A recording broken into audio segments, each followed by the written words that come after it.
Buenas noches, hermanos. Vamos a comenzar la segunda clase ya de nuestro tercera asignatura. Primero vimos una introducción a la teología, después vimos una introducción a la Sagrada Escritura y ahora estamos viendo a los Santos Padres. Esta va a ser la segunda clase donde ya vamos a meternos directamente en qué escribieron cada uno de los padres que vamos a estudiar el día de hoy. El día de hoy vamos a estudiar a los padres apostólicos. ¿Quiénes son ellos? Los padres apostólicos son aquellos escritores eclesiásticos, santos, todos ellos, que escribieron que conocieron a los apóstoles, fueron discípulos de los apóstoles. De ahí la gran importancia eh, entre que alguien en el siglo XX me diga las cosas son así y alguien en el siglo I que me diga las cosas son así y que conoció a los apóstoles, ciertamente las cosas que nos dijeron estos santos del primer siglo, gran parte de ellos no solamente santos, sino también mártires que dieron su vida por Cristo, tienen un valor impresionante, además de que son ricos en doctrina y ricos en piedad, muy para llevarlos a la oración.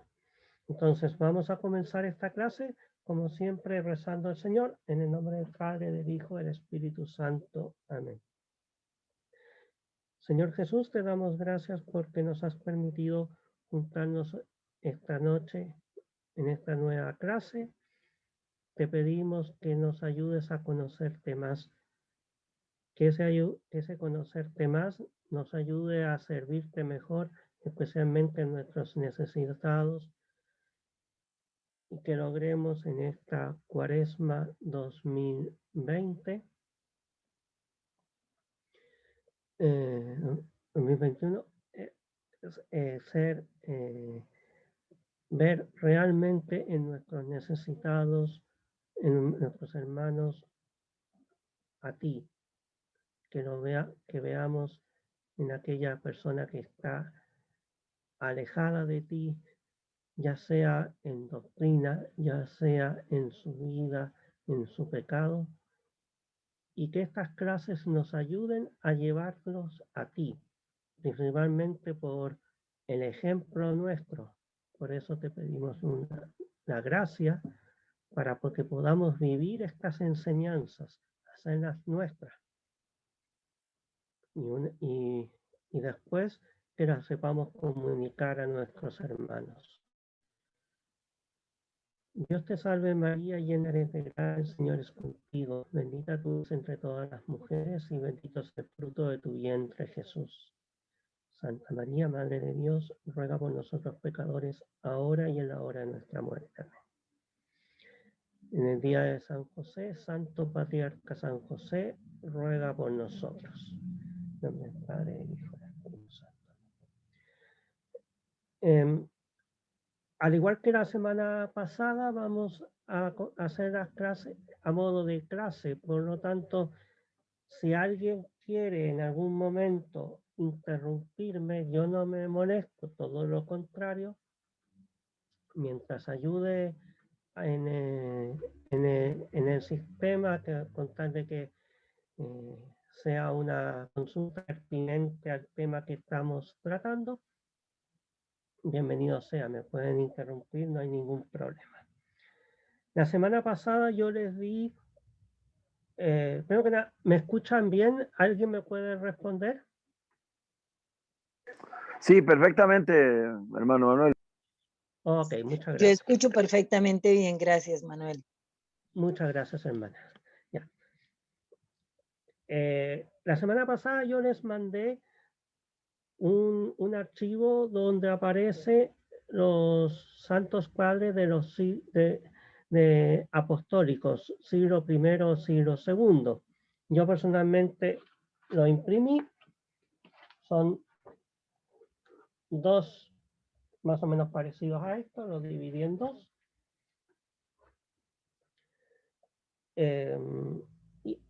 Y es lo que yo les aconsejo. Una hermana me acaba de preguntar, es muy bueno que lo impriman, es muy bueno que lo lean y sobre todo que hagan oración con estos libros. Estos libros son extraordinarios para la oración. Vamos a ver ahora los padres apostólicos. ¿Quiénes son los padres apostólicos? Recordemos, aquellos que conocieron a los apóstoles, por eso son apostólicos. Están dentro de los padres pre-nicenos, es una de las clasificaciones de la patrología. ¿Qué quiere decir pre-nicenos? Que están antes del concilio de Nicea.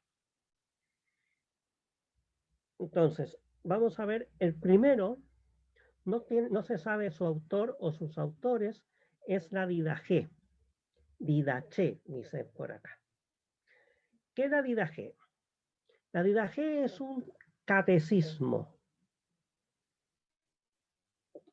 Cuando su santidad San Juan Pablo II nos entregó ese extraordinario catecismo, por ahí alguien dijo que a mí no me gustan los catecismos y por ahí todavía uno ve, mientras los católicos tienen el catecismo, yo tengo la Biblia, no. ¿Qué es un catecismo? Un catecismo es un extracto de las enseñanzas que están en la Biblia. No son cosas que no están en la Biblia y son cosas que se ahondan desde un punto de vista muchas veces práctico. Hay partes que son catecismo de doctrina, por eso se va con el credo, y hay partes que va cosas prácticas que tiene este texto en concreto, y ahora vamos a ver. Y hay partes de oración, etcétera. ¿Quién escribió la Didaché? No se conoce. No se conoce su autor. ¿Cuándo se escribió? Se considera la Didaché el primer libro cristiano. ¿Qué quiere decir esto? Que fue escrito antes de San Marcos, que fue el primer evangelio, antes de las cartas del apóstol San Pablo. De ahí la importancia. ¿Para quién se escribió? Se escribió para los judíos. Esto es importante porque uno debe siempre saber a quién está escrito un determinado texto.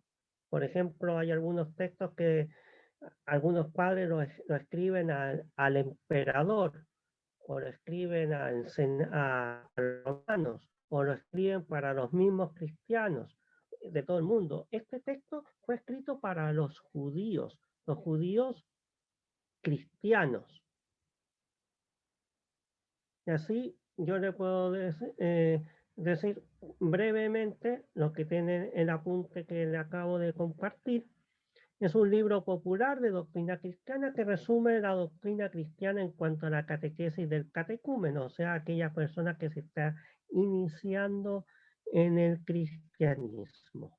Contiene normas morales, liturgia, disciplina. Ética prebautismal, liturgia, discurso escatológico. Tiene un texto muy interesante acerca del bautismo. Tiene un texto muy interesante acerca de la Eucaristía.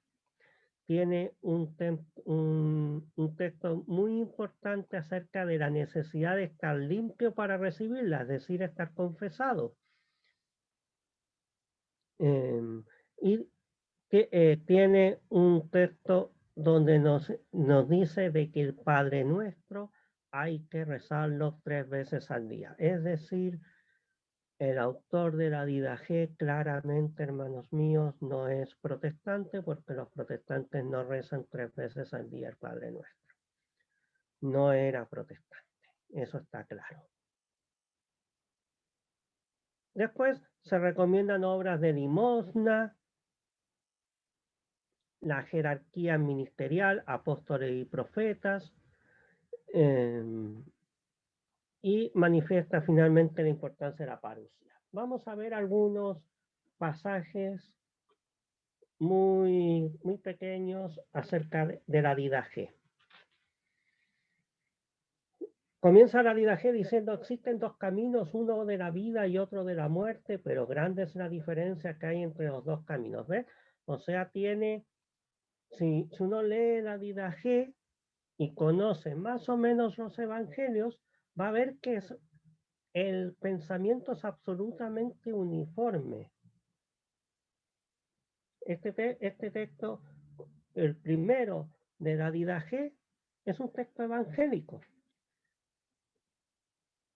Ancho es el camino que lleva a la perdición, ¿cuántos van por él? Estrecha es la senda que lleva a la vida, que pocos van por él.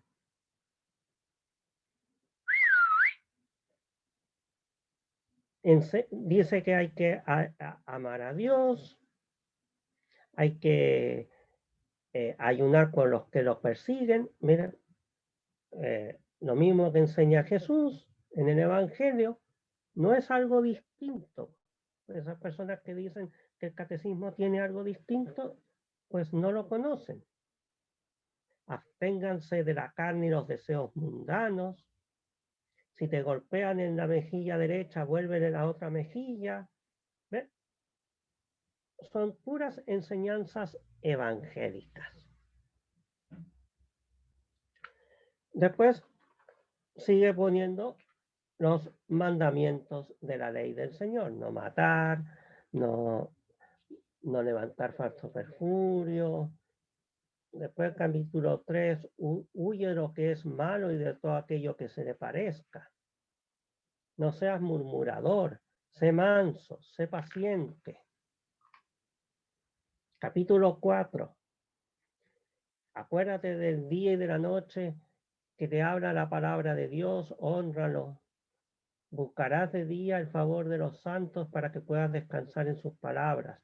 No desearás divisiones, sino que establecerás la paz con aquellos que contienden. Juzgarás rectamente sin mirar a la persona para condenar el pecado. Y ahí ustedes vayan leyendo este libro y ustedes van a ir viendo una catequesis. Este es un libro que es catequesis. No abandonar los mandamientos del Señor.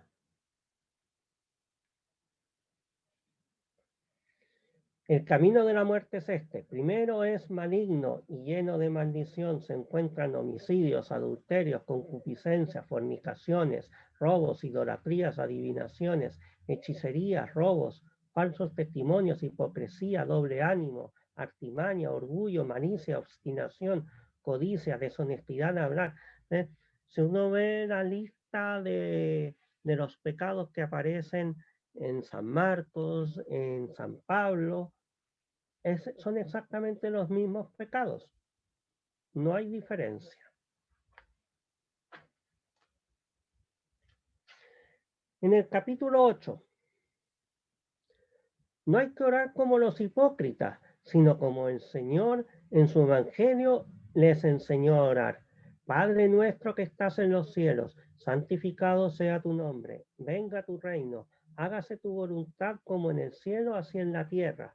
Danos este día el pan diario y perdona nuestras deudas como también nosotros perdonamos a nuestros deudores. No nos lleves a la tentación, sino libéranos del mal, porque tuyo es el poder y la gloria por siempre. Oren esto 3 veces al día. Y ahí tenemos el Padre Nuestro, que se rezaba 3 veces al día en los primitivos cristianos. Después, en el capítulo 9, nos está hablando de la relación con la Eucaristía. En primer lugar, y con relación a la copa, Padre nuestro, te damos gracias por el vino santo. ¿Eh? Y con relación al partimiento del pan, Padre nuestro, te damos gracias por la vida, el conocimiento que nos has dado a conocer a través de Jesús, tu Hijo.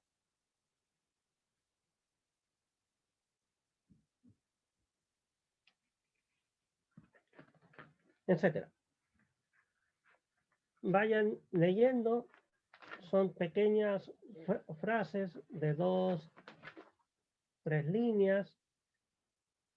Lean este libro, hermanos. Es muy bueno, es muy práctico para que nosotros podamos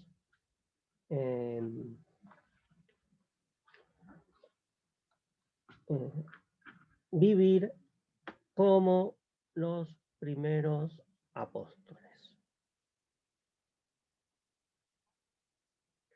Vamos en segundo texto. San Clemente de Roma. ¿Quién es San Clemente de Roma? Es el tercer papa. Recordemos que aparece en un pasaje de las cartas del apóstol San Pablo. Pablo nombra a Clemente.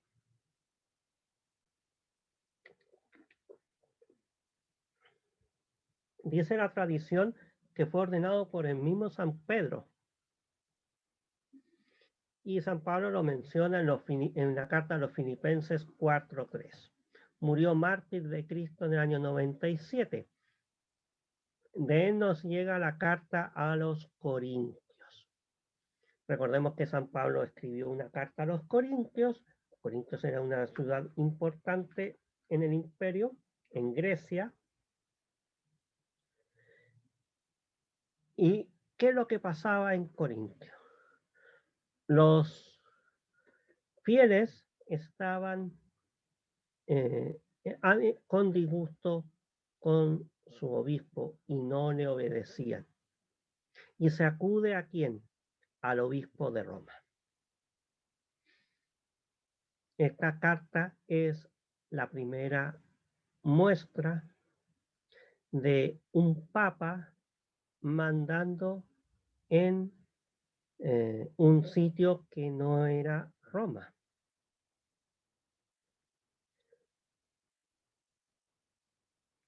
En esta carta queda establecido que San Pedro estuvo en Roma y que murió mártir allí.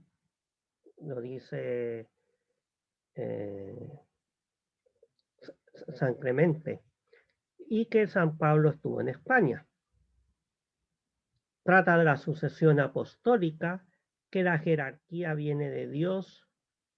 Le dice a los corintios que si desobedecen se harán reos de no pequeño pecado y se exponen a un grave peligro. Y establece los niveles de jerarquía en la iglesia. Sumo sacerdote, presbíteros y legos. Se reconoce inspirado por el Espíritu Santo. Igualmente contiene oraciones litúrgicas. Esta carta tiene párrafos un poquitito más grandes, de 7, 10 líneas. Muy bueno, muy interesante. Ahí como el Papa habla a los corintios que no eran las ovejas de él.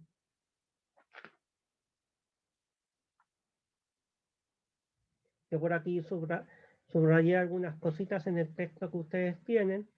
En el número 38, por ejemplo, dice: el que es sabio dé muestras de sabiduría, no de palabras, sino con buenas obras. En el 40 dice: al sumo sacerdote se le asignan sus servicios propios, y a los sacerdotes se le asigna su oficio propio, y a los levitas sus propias ministraciones. El lego debe someterse a las ordenanzas para el lego. O sea, establece la jerarquía eclesiástica. En el 44, nuestros apóstoles designaron a las personas mencionadas y después proveyeron a continuación que si éstas durmieran, o sea, murieran, otros hombres aprobados les sucedieran en su servicio. ¿Ve? Ahí está la sucesión apostólica, hermanos. En el 46, allégate a los santos, porque los que se allegan a ellos serán santificados. Esto es muy importante, juntarse siempre con personas buenas. Por eso en las comunidades de cada uno, en las parroquias, juntarse con las personas buenas. Porque hay pues contiendas e iras y disensiones y facciones y guerras entre vosotros. No tenemos un solo Dios y un Cristo y un Espíritu de gracia que fue derramado sobre nosotros, y no hay una sola vocación en Cristo. ¿Por qué pues separarnos y dividirnos los miembros de Cristo y causarnos disensiones en nuestro propio cuerpo, y llegamos a este extremo de locura en que olvidamos que somos los miembros los unos de los otros? Estoy leyendo lo que yo subrayé. Vuestra división ha trastornado a muchos, ha sido causa de abatimiento para muchos, de duda para muchos y de aflicción para todos. Y vuestra sedición sigue todavía. Es vergonzoso, sí, francamente vergonzoso e indigno de vuestra conducta en Cristo, que se diga que la misma iglesia antigua y firme de los Corintios, por causa de una o dos personas, hace una sedición contra sus presbíteros. ¿Eh? Amonesta a estos fieles de Corintio a someterse a los presbíteros, a someterse al obispo. Esa es la actitud del cristiano, del católico. Aprended a someteros deponiendo la obstinación arrogante y orgullosa de vuestra lengua, pues es mejor que seáis hallados siendo poco en el rebaño de Cristo y tener el nombre en el libro de Dios, que ser tenidos en gran honor y con todos ser expulsados de la esperanza de él. Este es San Clemente Romano, mártir de Cristo.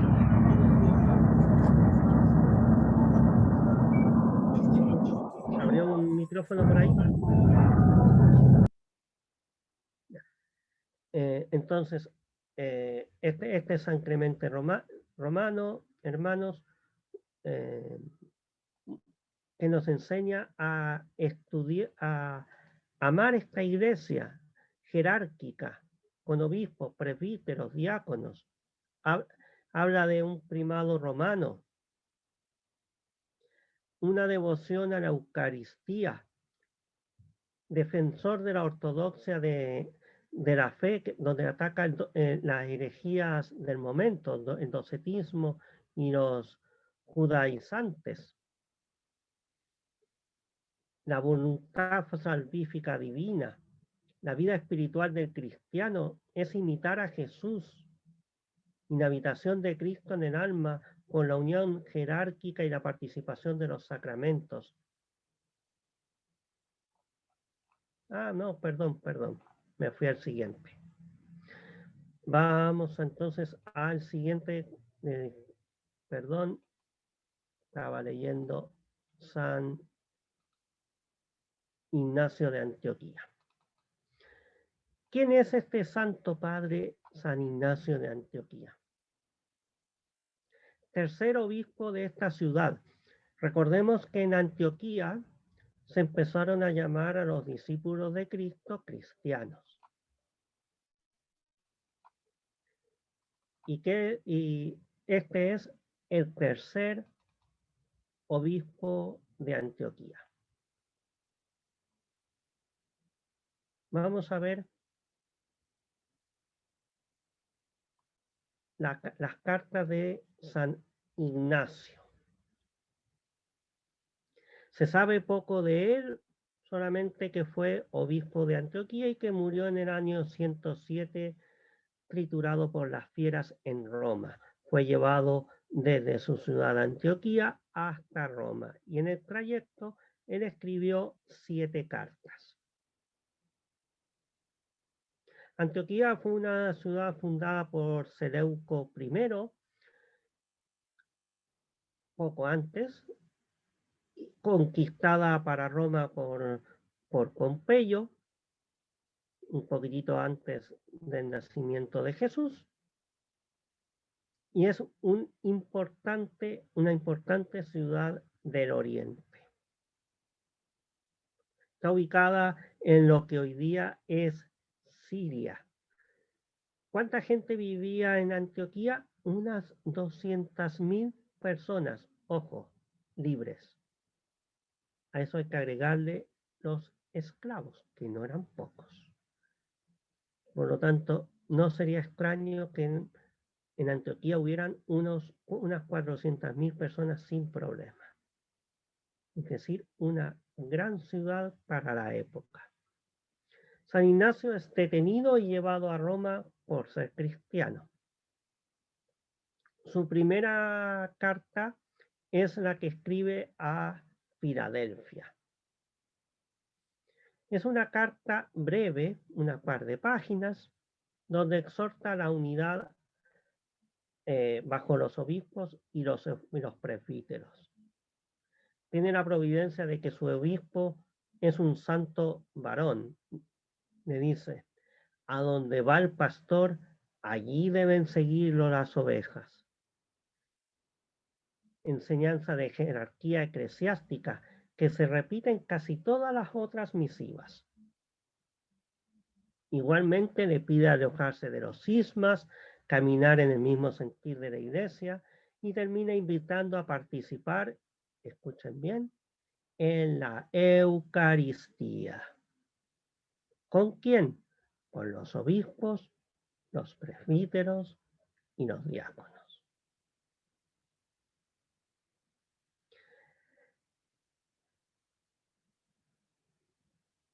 En la segunda parada que él va en dirección hacia Roma es Esmirna, donde habla con su amigo Policarpo. Policarpo de Esmirna. Ya lo vamos a estudiar un poquitito, este santo mártir.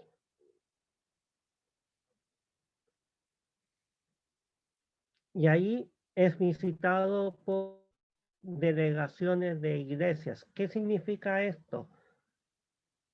Apresan a San Ignacio y la iglesia entera, el obispo de Antioquía va camino a Roma para ser martirizado. Y las iglesias empiezan a enviar gente para conversar con él. Esa era la importancia de Ignacio. Entonces, de estas delegaciones que él recibe de Éfeso, Magnesia y Trales, le escribe a cada uno de ellos una carta. La carta a los de Efesio, nuevamente obediencia al obispo. La forma de estar sometido a Cristo es estar sometido al obispo. Debemos ver al obispo como el Señor mismo. Lo que aquellos santos decían, mi superior es el dulce Jesús sobre la tierra. Eso es el obispo, el dulce Jesús sobre la tierra. Y hay que evitar el contacto de los que carecen de la comunión con el obispo. Son perros rabiosos, comillas, son perros rabiosos que muerden a escondidas. Cuidado con esos perros rabiosos, hermanos. Continúa pidiendo la oración y la virtud. En una palabra, imitar al Señor. Una oración comunitaria. ¿Y cómo se reconoce a los cristianos? Lo mismo que decía Santiago, se reconoce por sus obras. afirma que quienes corrompen la doctrina y quienes los escuchan irán ¿dónde? Lo mismo que decía Jesús, al fuego inextinguible. Y esta carta a los de Éfeso trata explícitamente la virginidad de María. Más adelante vamos a ver en Éfeso se convoca un concilio donde se proclama el dogma de que Jesús tiene una sola persona, la persona divina, y que María es madre de Dios. Y el pueblo de Éfeso salió a las calles a celebrar que habían proclamado este dogma de fe. ¿Cuánta importancia puede haber tenido un poco antes, unos siglos antes, San Ignacio para inculcarle el amor a la Santísima Virgen María a los fieles de Éfeso? La carta a los de Magnesia repite la obediencia jerárquica al obispo, al presbítero, a los diáconos. Quien intenta engañar al obispo no engaña a Dios. Exhorta el amor en comunidad. Los judaizantes que tanto daño habían causado en tiempos de los apóstoles y por los que se convocó el concilio de Jerusalén, que está en los hechos de los hechos de los apóstoles, siguen ocasionando problemas en estos años. Para ellos, la sangre de Cristo no es suficiente. Y aquí San Ignacio de Antioquía tiene un mensaje muy, muy importante porque habla del día del Señor. ¿Cuál es? El domingo. Ya no es el sábado. Es decir, ya en tiempos de San Ignacio de Antioquía está claro que los cristianos se reúnen los domingos. No se reunieron los domingos después de Constantino, en tiempo de San Ignacio. La carta Troade repite la jerarquía eclesiástica y llega a decir: el que hace algo sin el obispo y sin el presbítero y los diáconos, este hombre no tiene limpia su conciencia. Luego refuta a los docentes quienes afirman que el cuerpo de Cristo fue aparente.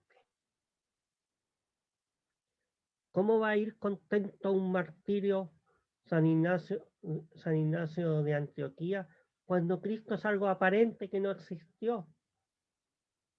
No, Cristo existió, tuvo carne real y vino por nosotros, nació de María Virgen, padeció bajo el poder de Poncio Pilato, fue crucificado, fue muerto y fue sepultado. Ese es el Cristo en el que cree Ignacio. Ese es el Cristo en el que creemos nosotros.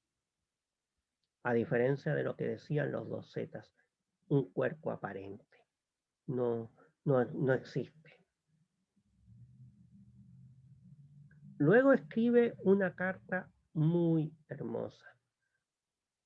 Hermanos, si no tienen tiempo para leer ninguna de las cartas que yo les estoy diciendo, pero solamente quieren leer una, lean las cartas a los romanos. La verdad es que en doctrina no hay tanto, pero es una carta imbuida de un amor a Cristo tan fuerte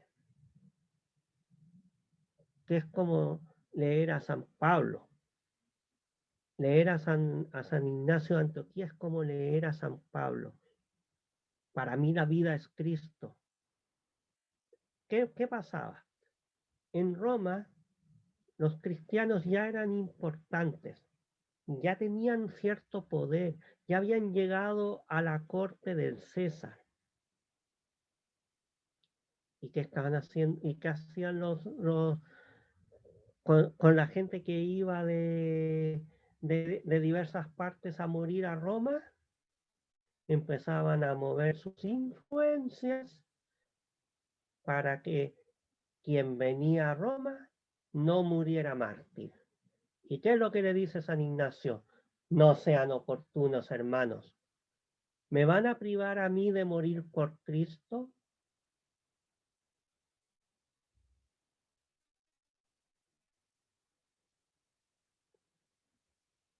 Vamos a leer comillas.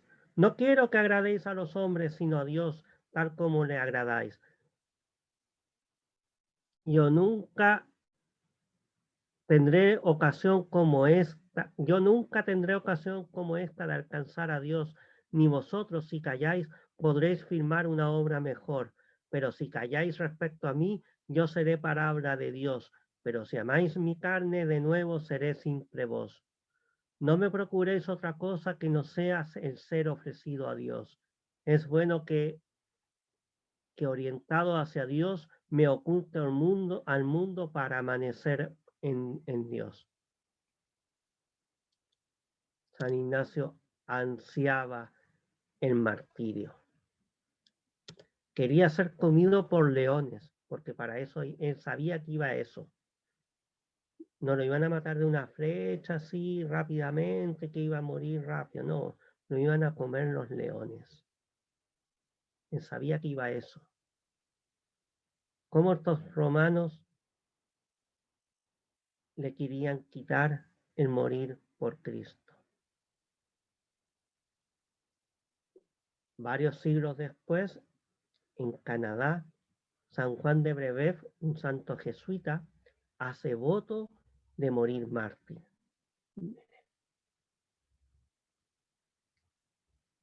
¿Qué diferencia lo que son los santos a lo que es uno? Hace voto de morir mártir y Dios le concedió morir mártir. Un santo jesuita 1600, 1700. Es el mismo amor de los apóstoles y sus discípulos hasta el día que llega hasta el día de hoy, de los fieles enamorados en su entrega total, derramando su sangre por predicar su mensaje. El Papa acaba de estar en Irak. Ahí está ISIS cortando cabezas a los cristianos.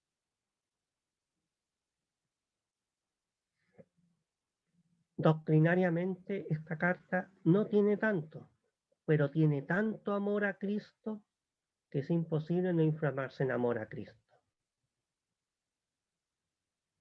Luego sigue su viaje y ahí escribe 3 cartas. A los fieles de Filadelfia, a los de Esmirna y a su amigo Policarpo. En los de Filadelfia dice, a donde va el pastor, allí deben seguirlo las ovejas. Es imprescindible estar unido a Cristo. Quien no lo sigue no ha de llevarse a engaño. No tiene parte en la pasión del Señor. Quien no siga al obispo no tiene parte en la pasión del Señor. Más adelante solicita participar, comillas, la única Eucaristía, cierre comillas, en la Sagrada Mesa, en lugar de reunión bajo el obispo y los presbíteros. La otra carta, la de los Esmirna, comienza con un credo, como el que rezamos nosotros en la misa. Quién es Jesús, su redención. Pero después dice, pero observad bien a los que sostienen una doctrina extraña respecto de la gracia de Jesucristo que vino a vosotros. Estos son contrarios a la mente de Dios. No les importa el amor, ni la viuda, ni el huérfano, ni el afligido, ni el preso, ni el hambriento, el sediento. Acuérdense de las parábolas del Señor. Tuve hambre y me disteis de comer. De ahí lo sacó. Se abstienen de la Eucaristía y de la oración porque ellos no admiten que la Eucaristía sea la carne de nuestro Salvador Jesucristo, cuya carne sufrió por nuestros pecados y a quien el Padre resucitó por su bondad. Es como nos habla tan claramente de la Eucaristía y estamos hablando año 106, 107. ¿Qué actualidad tiene esta frase? Hay predicadores de Cristo que son lobos y se les reconoce su insensibilidad y se les reconoce que son tales con su insensibilidad al machacado y su abstención de la Eucaristía. Por eso el consejo de Ignacio es abstenerse de los tales, que es doctrina paulina. Pero en esta carta está la frase más conocida de San Ignacio de Antioquía. Allí donde está Jesús, allí está la iglesia pentecostal, no. Bautista, no. Ahí está la iglesia católica, hermanos. San Ignacio de Antioquía era de la iglesia católica. Estamos hablando unos 200 años o más antes de Constantino. Y finalmente la última carta, la carta a Policarpo, tiene consejos a un obispo, a una autoridad. Estas son las cartas de San Ignacio de Antioquía.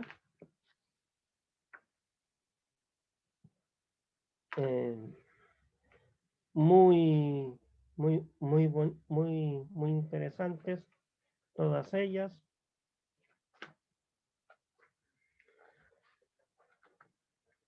Les aconsejo mucho leerlas. Si no quieren leer más que una, lean la de los romanos. Yo creo que después de leer la de los romanos van a decir, voy a seguir leyendo hasta, porque es imposible no hacerlo. Vamos como siguiente padre al amigo de San Ignacio de Antioquía.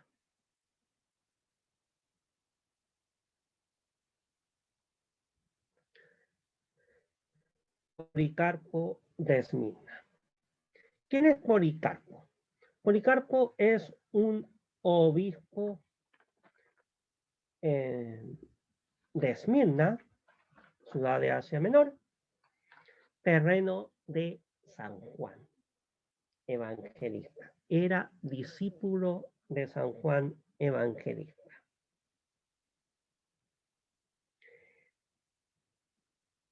Y en el acta de martirio de Policarpo,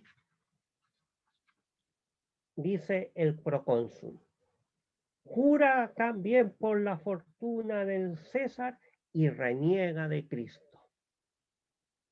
A lo que responde Policarpo, 86 años ha que le sirvo y jamás me ha hecho mal. Al contrario, me ha colmado de bienes. ¿Cómo puedo odiar a aquel que siempre he servido, a mi maestro, mi salvador, de quien espero mi felicidad, al que castiga a los malos y es vengador de los justos? ¿Cuántos años? 86 años. El otro día estaba conversando con un amigo protestante que me decía que Policarpo tenía como murió como a los 130 años. Así son ellos.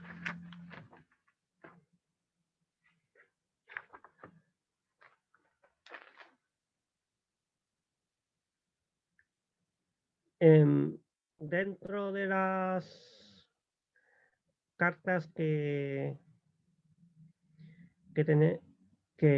tenemos así, agreguemos la de la carta a Diogneto.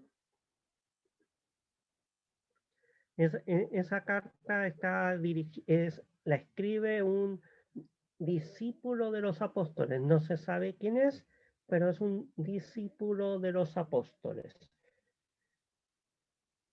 Cuando yo la leí, yo había hace unos años de ir a Apologética de Tertuliano, muy parecida a la Apologética de Tertuliano, y da razón a quién, a Diogneto. ¿Quién era Diogneto? Era un pagano. De cómo son los cristianos. ¿Cómo puede ser que haya alguien que vaya contento al martirio, como San Ignacio de Antioquía? ¿Cómo puede ser que mientras salen los leones en el Coliseo romano se pongan a cantar salmos? ¿Cómo puede ser que estén contentos en el martirio? Y ahí va hablando de cómo vive el cristiano. El cristiano no es un ser aparte, algo así como un extraterrestre que anda en el mundo. No, va al almacén a comprar, va al trabajo eh, para mantener a su familia, va a estudiar a sus centros de formación, como cualquier otro, pero tiene un algo que es distinto. Y eso es lo que tenemos que tener nosotros, que es un profundo amor a Cristo, que se expresa en el hermano.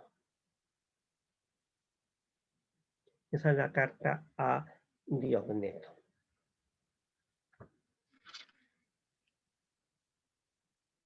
Me parece que ahí estábamos con todo lo que estaba presupuestado para hoy día.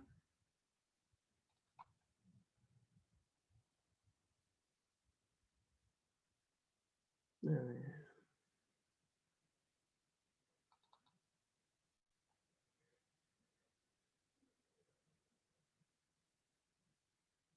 Sí, ahí estamos listos. ¿Alguna consulta?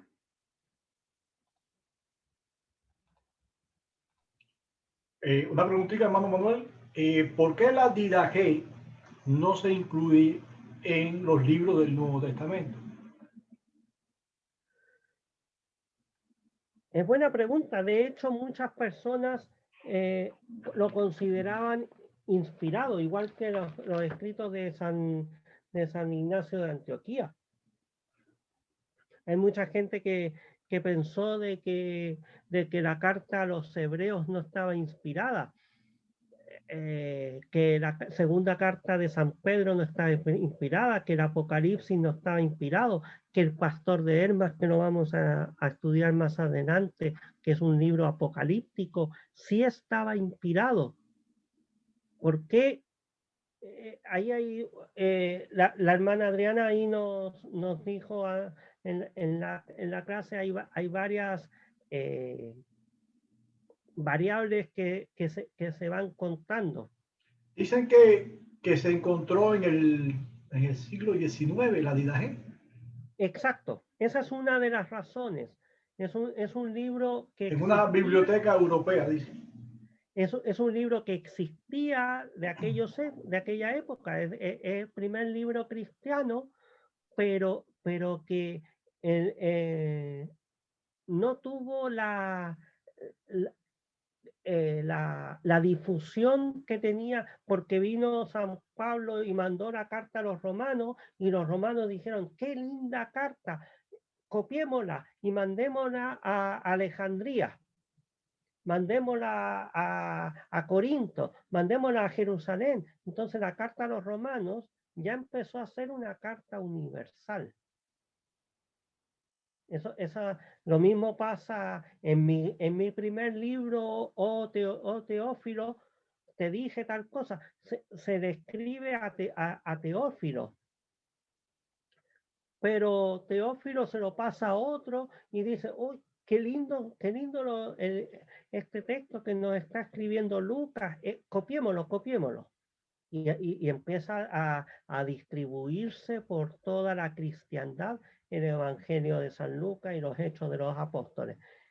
Lo mismo pasa con todos los libros que hoy día forman parte del canon del Nuevo Testamento. ¿Y por qué no está la Didache? Seguramente justamente por eso, porque no es un libro que haya sido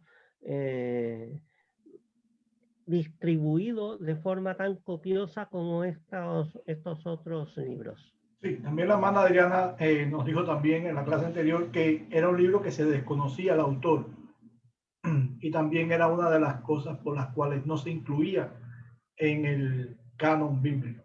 Bueno, de la carta a los hebreos se desconoce también el autor. Claro, Algunos dicen que es San Pablo, pero claramente no lo es. Y es alguien de un discípulo de San Pablo, quizás la hermana Adriana ahí me pueda corregir.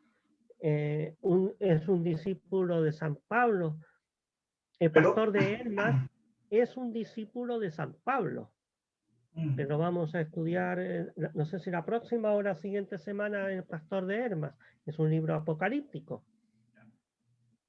pero en un principio se sabía que era San Pablo, o se dudaba, pero Hay gente que dice que es San Pablo, pero claramente es una forma de escribir totalmente diferente. distinta. Yo sé. Gracias, Manitou.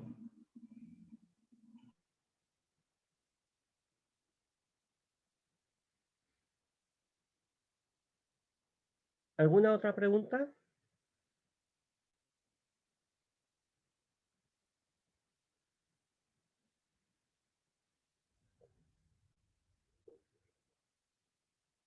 Bueno,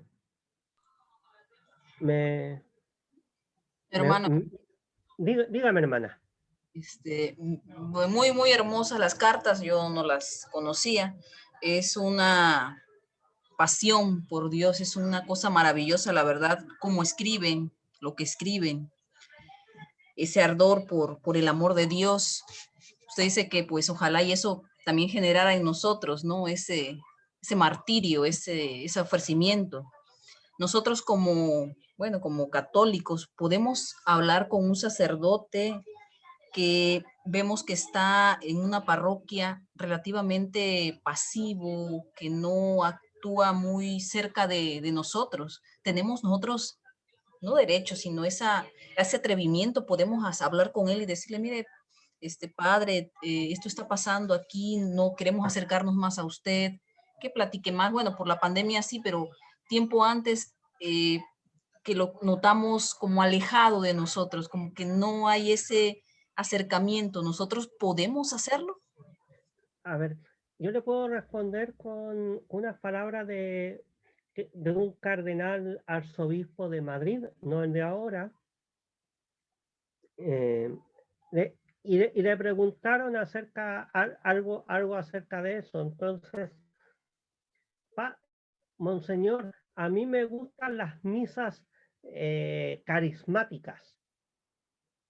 Y viene el obispo le dijo, pues vaya a una parroquia que sea carismática. Monseñor, a mí me gusta una misa tradicional. Pues vaya a una misa tradicional. Pues, Monseñor, a mí me gusta una misa que sea lenta, que el sacerdote diga palabra a palabra, que nosotros vayamos meditando lo que él va diciendo. Pues vayan a una misa que diga eso. Monseñor, ¿sabe qué? Yo tengo muchas cosas que hacer y yo quiero una misa rápida. Pues vaya a una misa rápida. Las grandes ciudades, ahora en pandemia no, pero generalmente nos ofrecen que uno vaya a la misa que a uno le gusta. Cómo uno puede tener la inspiración. A mí me gusta cómo predica este sacerdote. Pues voy a la misa del sacerdote y si no es mi parroquia, pues da lo mismo. Yo puedo ir a la misa que me dé la gana. Lo mismo si yo quiero dirección espiritual, pues no es necesario que vaya donde mi párroco, puedo ir donde un sacerdote, un religioso, puedo ir donde un párroco de otra parte. Cada uno, el espíritu va soplando y cada uno va de acuerdo con lo que a uno quiere. Imagínense, por ejemplo, las órdenes religiosas. Resulta que yo puedo ser perfectamente santo siguiendo a San Juan de Dios, limpiando a los enfermos. O puedo ser perfectamente santo yéndome a una trapa o a una cartuja. Y son dos modos de vivir el cristianismo totalmente distintos, una con una vida activa y otro con una vida de oración. Entonces, ¿cuál es mi método mejor para ir a la santidad? Pues ahí yo tengo que decidir, pues me gusta uno, me gusta el otro, me gusta uno mixto. Cada uno ahí va donde quiera, donde sopla el espíritu. Lo único que uno debe ahí tener cuidado es ahora justamente que San Ignacio nos habla tan fuerte como tenemos que obedecer al obispo, pues dado lo que pasó en Alemania, tenemos que tener cuidado también, porque sobre el obispo está el Papa. Entonces, cuando el magisterio pontificio ha dicho algo, si es que el sacerdote me está diciendo otra cosa, si el sacerdote me dice, se pueden bendecir uniones de personas del mismo sexo, pero el Papa y Roma ya ha dicho que no, pues me tengo que un poco apartar de ese sacerdote que no me está llevando a Cristo.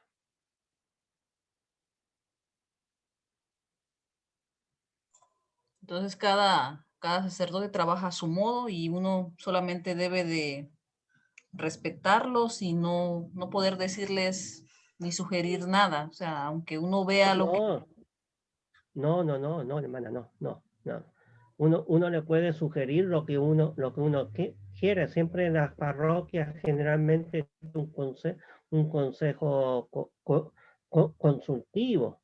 Ajá, como apoyo, supongamos, a Ahora, una catequesis que está, mire, no se abre a tal hora la puerta. Ese tipo de sugerencias no es malo en uno, no está mal en uno como simple. no, ahora, claro, son cosas, si es abrir la puerta o mire que hace frío, cierra la ventana, qué sé yo, bueno, pero yo sacerdote opino que debe estar abierta porque con esto del coronavirus mejor que exista una corriente, qué sé yo. Y ahí, bueno, llevar un chalequito y ponerse algo encimita.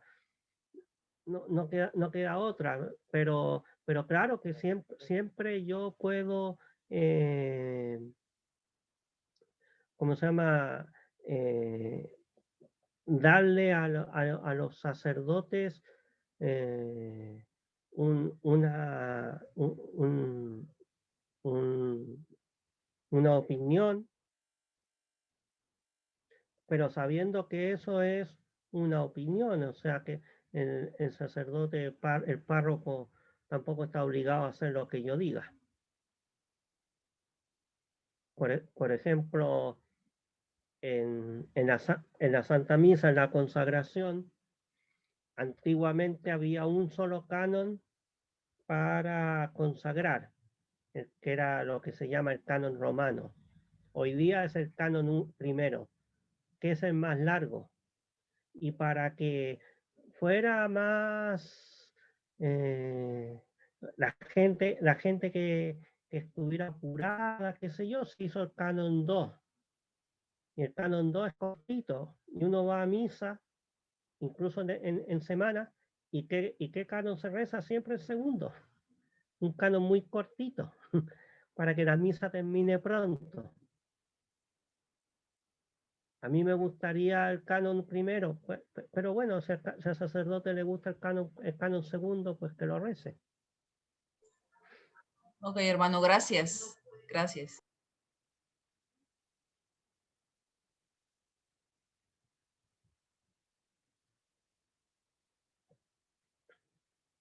De todas maneras, muy interesante su pregunta porque va justamente con cómo debemos nosotros, que somos laicos,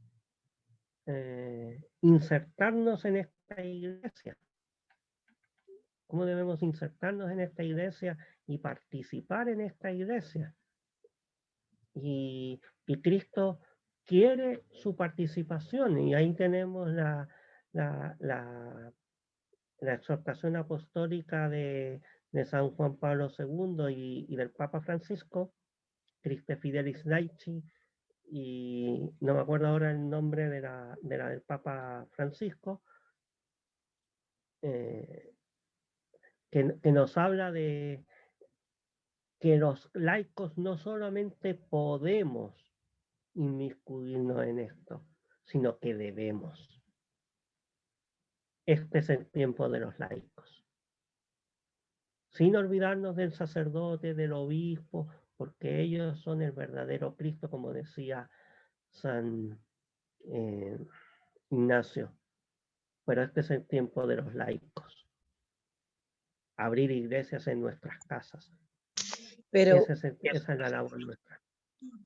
usted habla del tiempo de los laicos, abrir iglesias en nuestras casas.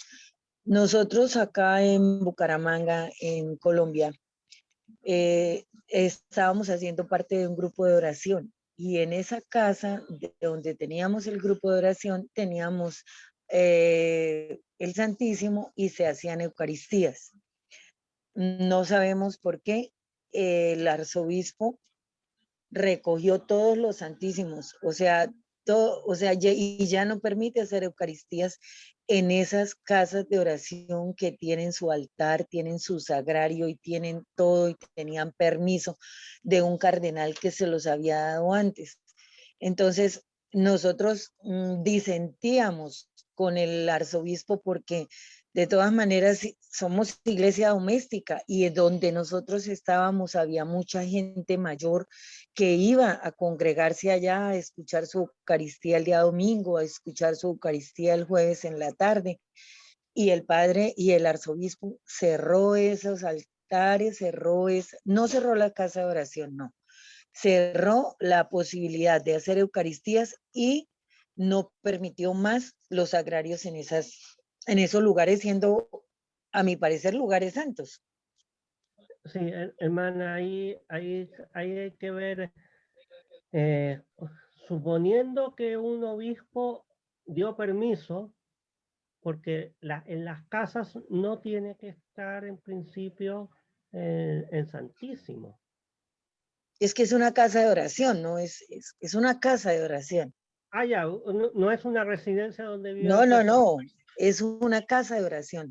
Ok, ya, entonces, canónicamente, ¿qué es lo que dice el Código de Derecho Canónico? Que para reservar el Santísimo se necesita la autorización del obispo.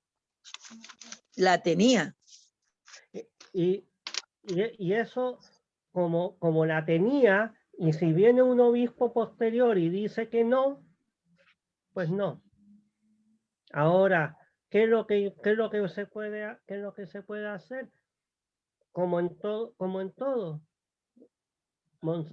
monseñor, en esta casa hacemos esto y esto. Le solicitamos humildemente que por favor nos permita volver a poder celebrar la Santa Misa en estas casas de oración. No permitió. Eso se hizo de todo y él no lo permitió.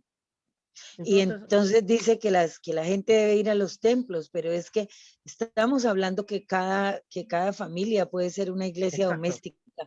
Entonces, si esto era un grupo de oración y congregaba a varias personas, a muchas personas, entonces, ¿por qué no lo permitía? Allá se hacen seminarios de vida nueva, se hacen seminarios de vida en el espíritu, se traen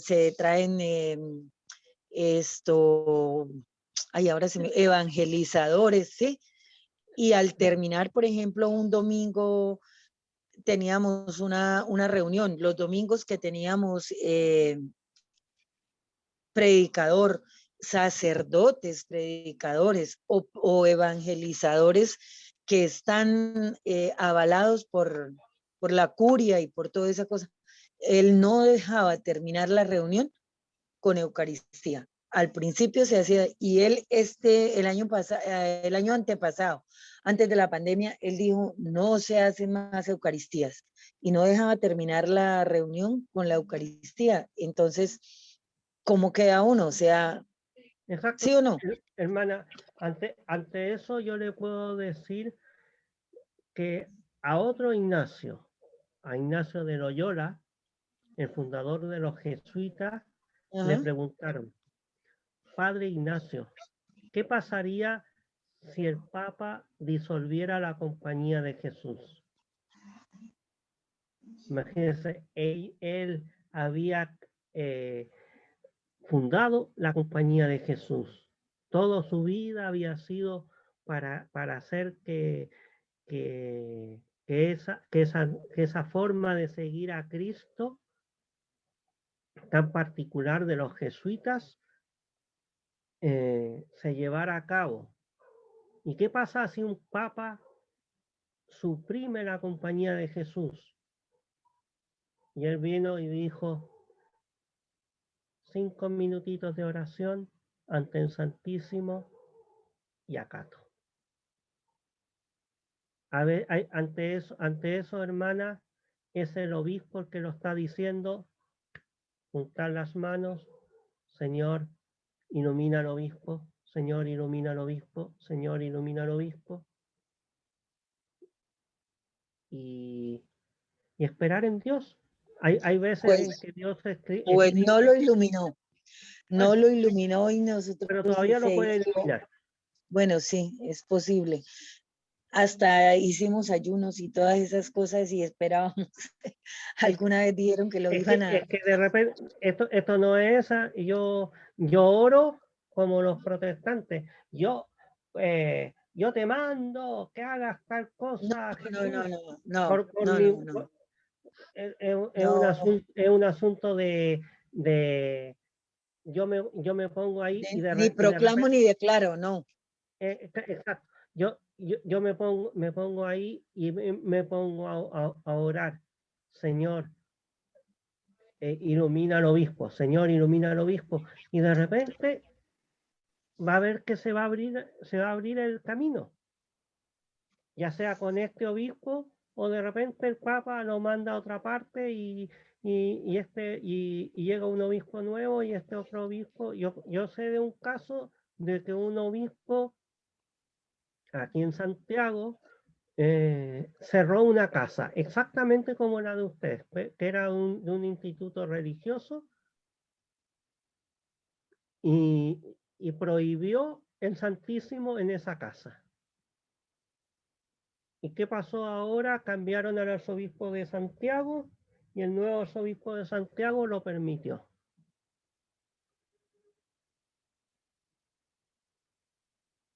Son cosas, ya sea el mismo obispo, ya sea otro obispo, puede cambiar la resolución que está haciendo, y mientras tanto,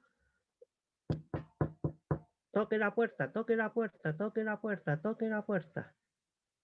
Y sean como la vieja inoportuna del Evangelio, que por último, para que no me siga molestando, ya le voy a conceder a esta señora esto que me están pidiendo, porque ya me tienen hasta acá con tanta cosa que me están pidiendo.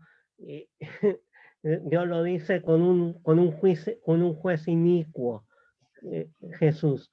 Imagínense que Dios Padre, hasta qué punto Dios le va a conceder. De repente Dios escribe chueco con renglones torcidos. ¿Cómo era? No, Dios escribe derechos sobre renglones torcidos. exacto.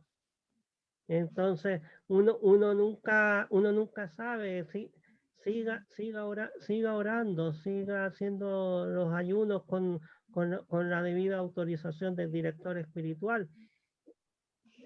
Y siempre con obediencia. Cuando uno obedece, uno nunca se equivoca, hermana. El que se equivoca es el obispo. Pues, El obispo se puede equivocar y él rendirá cuentas.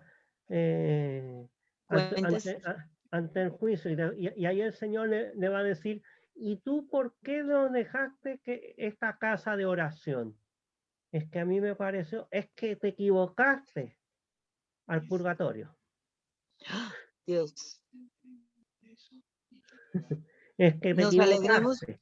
Nos alegramos una vez porque habían dicho que lo iban a cambiar y nosotros dijimos, ay, ahora sí se va a solucionar todo, pero no lo cambiaron finalmente. Qué pecado. Es que uno nunca sabe. Rogar, hermanita, rogar. Si el obispo se está equivocando, si el superior se equivoca, es él el culpable. Yo lo único que no puedo hacer es, si a mí me dice el obispo, tome una pistola y vaya a matar a otra persona, no puedo hacerlo. Yo le tengo que desobedecer. No puedo obedecer eso. Si a mí me llegan mi párroco me dice, cometa, vaya para allá y robe, no puedo hacer eso porque me está mandando un pecado. Pero mientras no mande pecado, obedezca, sea eso. Señor, a mí me gustaría esta casa. Aquí en Chile de repente no hay sacerdote y se celebra la celebración dominical y colocan una silla con una estola ahí esperando un sacerdote que no existe, que no va a llegar. Eso es lo que hay que hacer, orar. A cada rato tocar puertas, hasta que el Señor nos conceda lo que estamos pidiendo.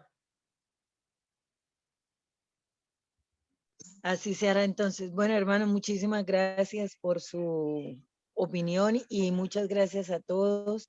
Dios los bendiga y tengan muy buena noche todos.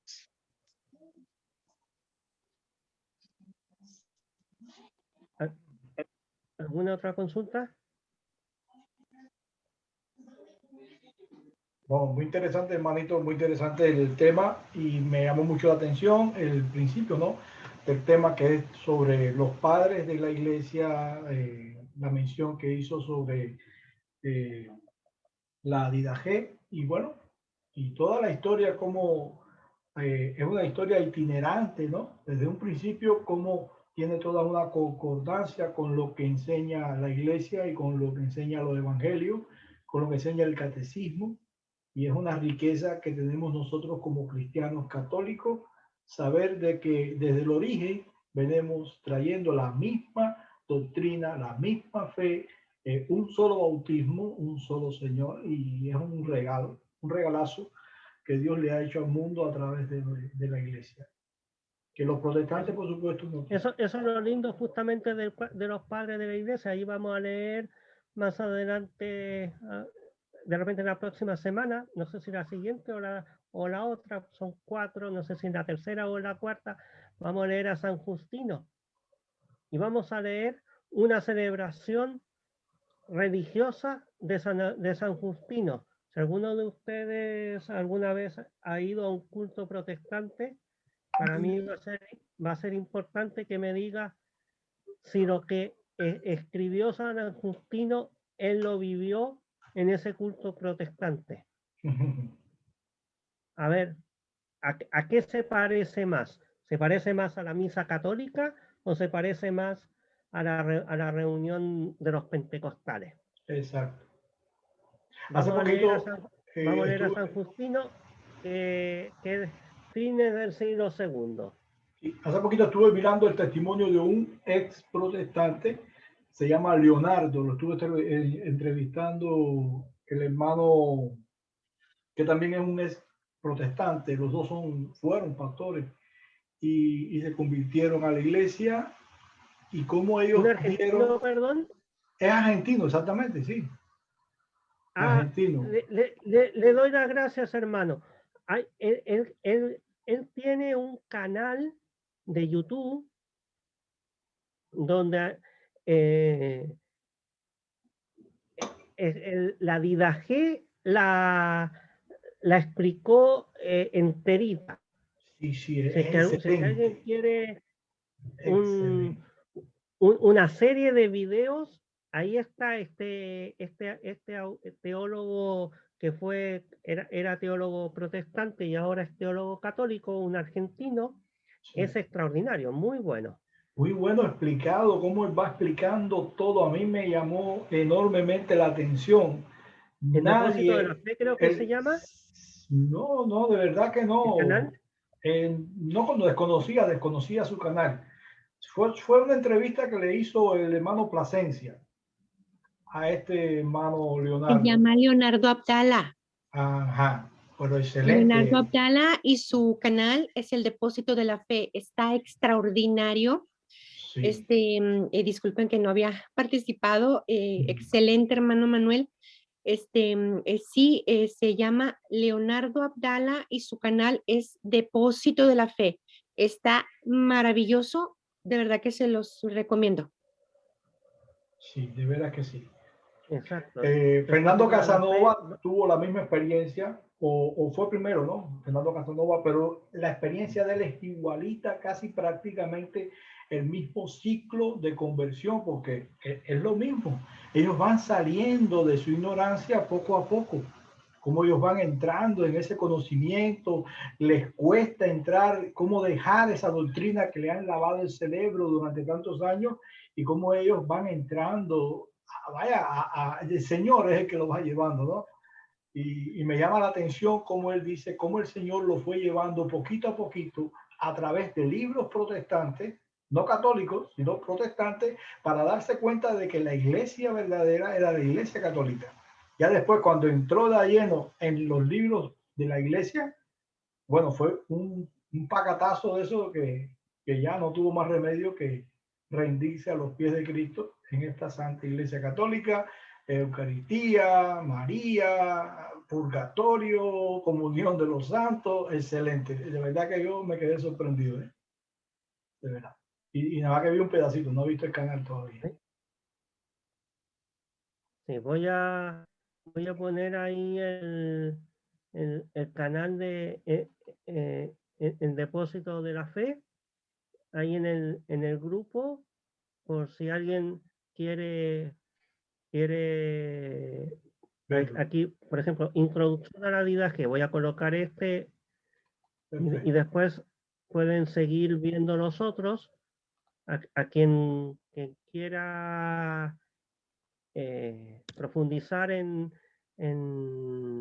la didaje, puede ver esto que está muy bueno. Ahora empezó a ver el Pastor de Hermas. Está muy bueno. El tipo sabe mucho. Sí. Y es muy recomendable. Bueno, hermanito, Manuel, el próximo tema entonces, ¿cuál sería para que los hermanitos estén preparados? Lo mismo, vamos a avanzar un poco con los padres. Ya, ok, perfecto. Bueno, entonces, avanzamos un poco con... Sí, ok. Si ya terminaron, díganme, si no, para cerrar. Y si quieren terminar con una oración, pues adelante. Vamos a orar así como estamos con los santos padres, la oración más antigua a la Santísima Virgen, que tanto le gusta al Papa Francisco. Bajo tu protección nos acogemos, Santa Madre de Dios. No deseches las súplicas que te dirigimos en nuestras necesidades, antes bien líbranos siempre de todo peligro, oh Virgen gloriosa y bendita. Esta es una oración que hay un papiro del año 250. Se le llama Santa Madre de Dios, se pide, se pone bajo la protección de María.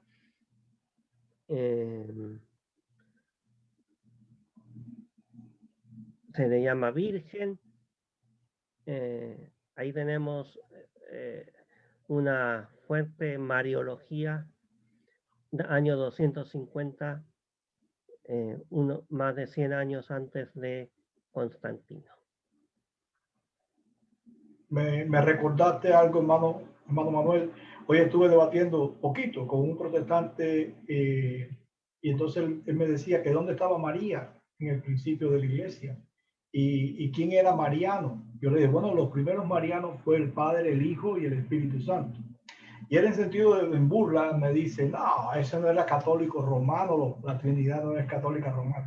Yo le digo, bueno, vete a Hechos de los Apóstoles, en Hechos de los Apóstoles 1:14, y vas a ver cómo María estaba reunida con los apóstoles el día de Pentecostés. Y si vas un poquito más adelante, en el capítulo 2, vas a ver que los apóstoles recibieron el Espíritu Santo y empezaron a contar las maravillas de Dios. Y después le puse Lucas 1:48, donde dice, el Señor ha hecho en mí maravillas, grande es su nombre. Yo digo que las maravillas que Dios ha realizado, las ha realizado primeramente en María, claro que sí. Y ella misma dice, desde ahora todas las generaciones me llamarán bienaventurada. Y le dije, léete bien hecho, como dice que había partos, medos, Mesopotamia, de Roma, de Capadocia, de todo. Era la iglesia universal y todos escuchaban hablar las maravillas de Dios. Bueno, aquel protestante salió que no me respondió más nada. Se quedó callado y cambió de conversación. Bien. Bien. Y bueno. Bien, hermano. Entonces, esperamos la próxima semana a la misma hora. Ahora 21 horas, hora de Chile. Disculpen que me haya equivocado cuando le dije que era 19 horas. No hay problema. Entonces, la próxima hora sería a las 7 horas de aquí de Miami o a la misma hora de hoy. En estos momentos son las 22:42 a las 21, o sea, 1:42 antes de la hora de ahora. Ok, aquí son las 10 de la noche casi, prácticamente. Entonces, claro, entonces a las 9 sería, o a las 8, no sé. Normalmente lo veníamos haciendo a las 7, pero bueno, creo que estás trabajando. ¿No? Ahí, esto, personalmente yo trabajo hasta las 8 y de repente una semana por medio, entonces más temprano yo no puedo. Bueno, ustedes me avisan, el viernes yo estoy disponible para Sí, ustedes, ¿ok? ya puede terminarlo, hermano. Bendiciones, hermano.